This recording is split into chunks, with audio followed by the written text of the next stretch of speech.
Welcome to Hood Champion Boxing and Sports. In boxing, you find a way to win or you find a way to lose.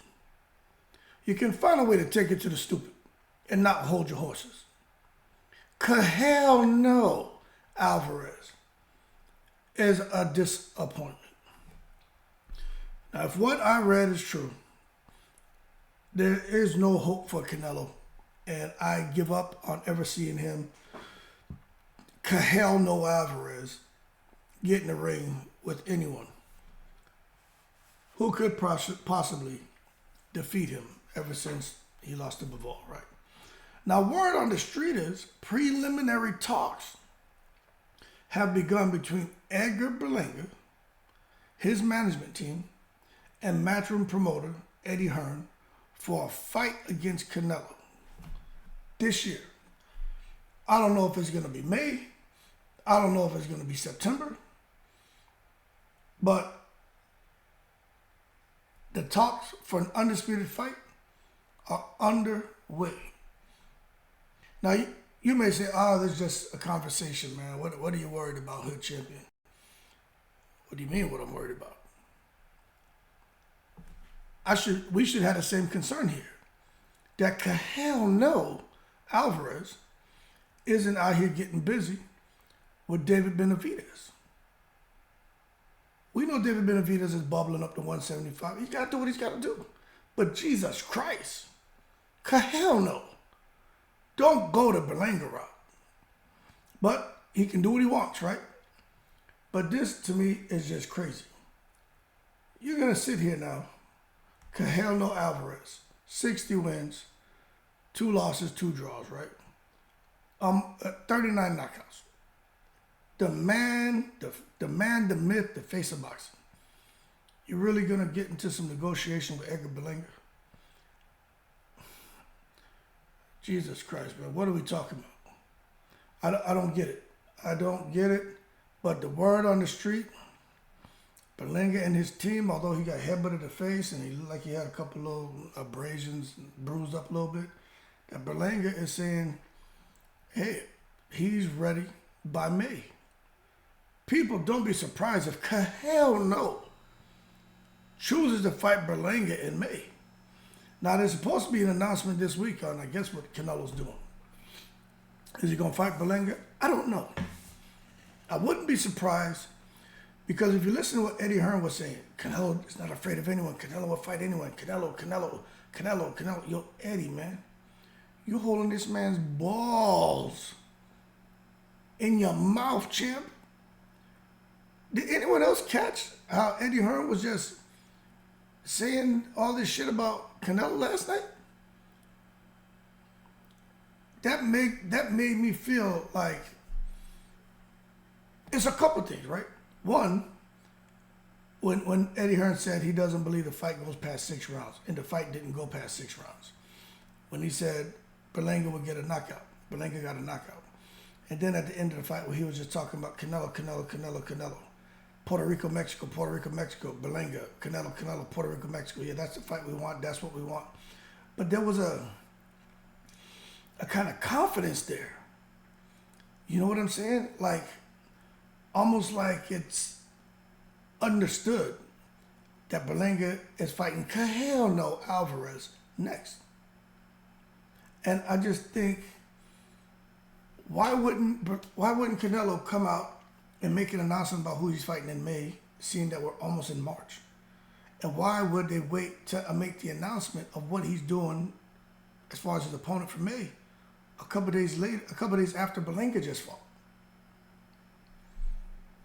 Nobody find that odd? Nobody out here trying to solve the case? No cross-examinations taking place?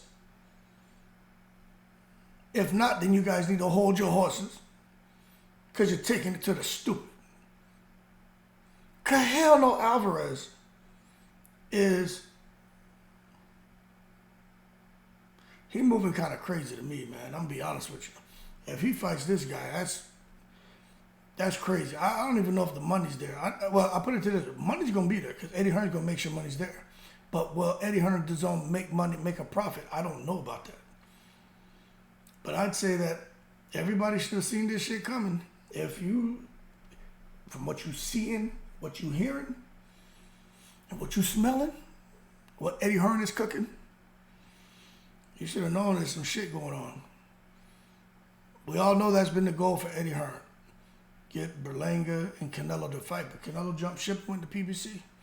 But now, you know, shit ain't looking that great over at PBC. And everybody's trying to be, you know, intelligent with the moves they're making. And I truly feel that when it comes to the type of money Canelo's going to want, you're going to need the support of somebody who can bring a following that's willing to pay to see them fight.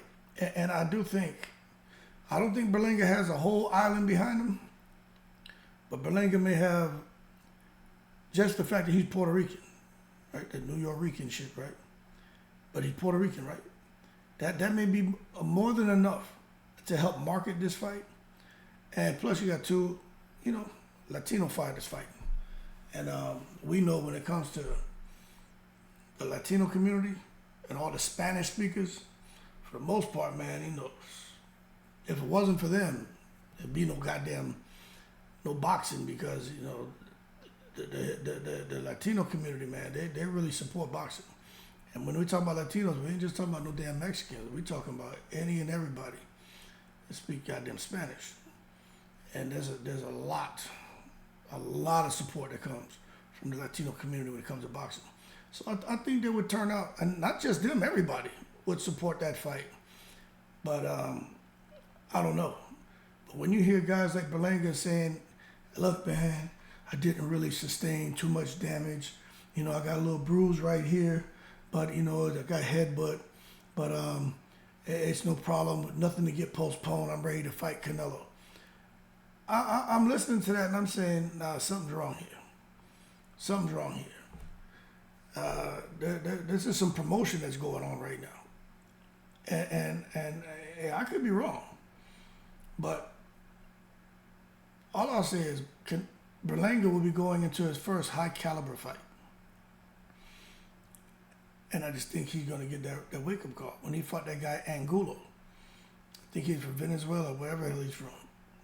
Berlanga didn't like what the hell was happening in that ring. Angulo was a knockout artist, and he was hitting Berlanga with some bing bings. Remember, Berlanga bit him. So, again, you just can't come off a Padraig McCrory fight, a Jason Quigley fight, Romer, Alexis Angulo, Steve Rolls. You can't come off of those fights now and think that, oh, because you got some rounds in, that you're ready for. Hell no, Alvarez. That's just not how that works. But that being said, we'll see if it comes off, man. But I wouldn't be surprised. I wouldn't be surprised. And I don't know how many fights Berlanga signed with Eddie Hearn. It's a multi-fight deal.